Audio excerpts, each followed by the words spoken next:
All right, good afternoon on August 24th. I'm reshooting an entire video that I just made. It turned out pretty good too. I was watching it on my little laptop here and I realized, jeepers, cripes, your nose hairs are just boinging out of your nose.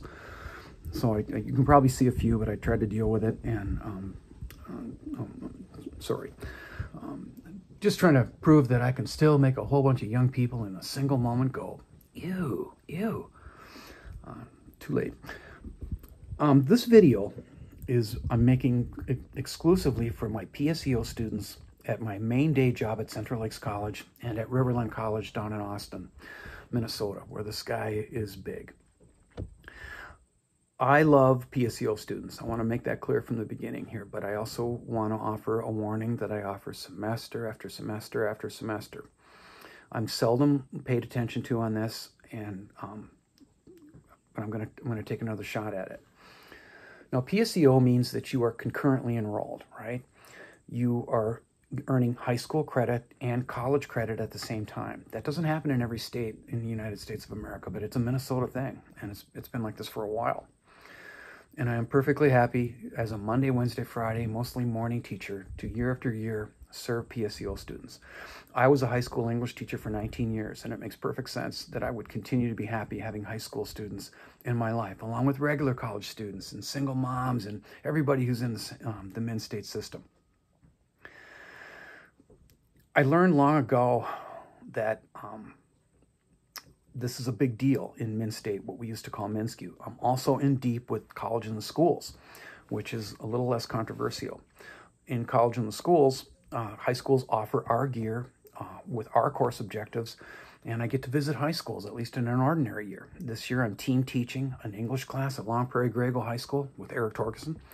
I'm working with Mike Jamella there, who I admire a lot, and Jamie Prax, who's a very talented teacher at Pillager. And I just kind of fly in, I'm the creepy old guy in the back, I look at the syllabus, watch a class, and ask myself, is this collegiate? Usually it is. Now that's great for families and students because the student stays in the high school. PSEO has historically been a little bit more controversial. Students leave their high school for part of a day or an entire day, and they come, for instance, to my college. The thing in there, and I'm not going to name the high schools, but I'll give you the examples. Students can feel like second-class citizens at both places. You can feel like a second-class citizen at your school of origin because your counselors and teachers get grumpy that you're leaving. And you can also feel, speaking generally, like a second-class citizen at a Min-State college if you ever run into a professor that would kind of lets on that he would rather not have high school students in class. Some of them, they want everybody to be between 18 and 22. Well, I just want everybody in the room. I want to teach everybody. I've heard some horror stories, although it's been a couple years since I heard a bad one. There's a school near Central Lakes College where a woman was in my office crying because her administrator told her, okay, look, you're homecoming royalty, but because you're a full-time PSEO student, you can't be queen. She was crying. She was weeping over that. Had another student at a Central Minnesota high school, also in tears in my office because her principal, not naming the school, signed the sheet that would enable her to come and take my Comp 1. And the administrator was probably having a bad day, and he held out the sheet and he dropped it on the floor to degrade that student and make her pick it up. He said, that's how I feel about your decision. I need to communicate to you from my heart that I get this. I get this. When you leave, along with other good students in your high school, who's left? In every high school in America, there's like 100 kids that do everything, that do all the sports, that do the newspaper, that do the theater, that do the music. There's always about 100 kids, no matter how big the school is. And when the good kids leave, the good kids leave. Not many people know, too, that, for every public school student in the state of Minnesota, there's an allocation. If you leave your high school, I think it's like 87% of that allocation goes with you. So that's money. If 100 kids leave a school, 200 kids leave a school, how many jobs does that cost? So I do understand this.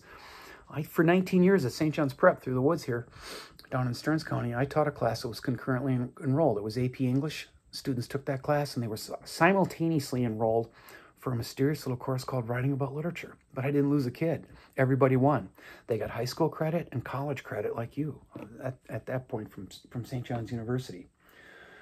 So I'm in deep with this. I run a PSEO club at Central Lakes College. I'm so into this.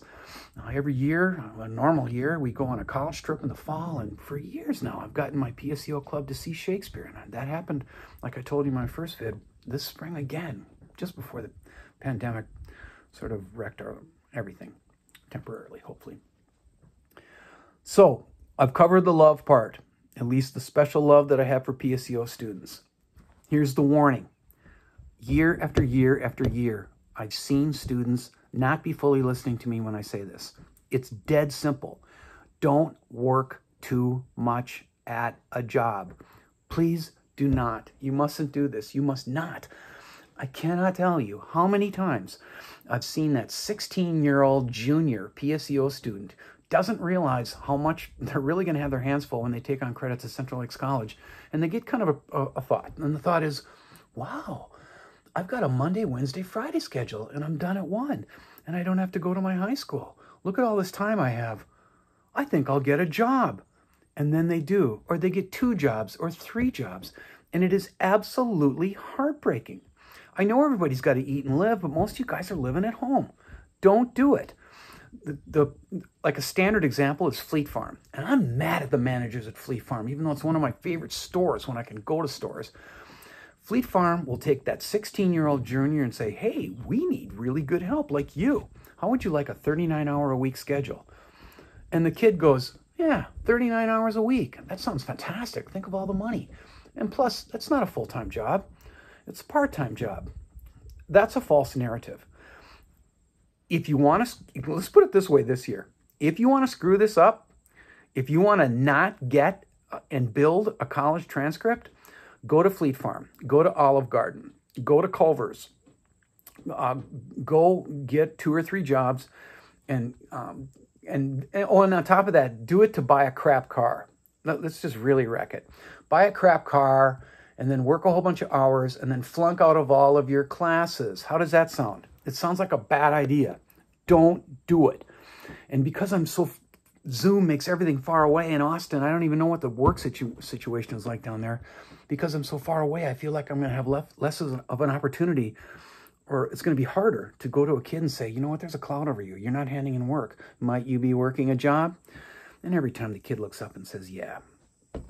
Please don't do it. I'm not on my knees, but I could be begging you. Do not work too much, PSEO students. It's a bad idea. Do school. Get educated. Then get a job.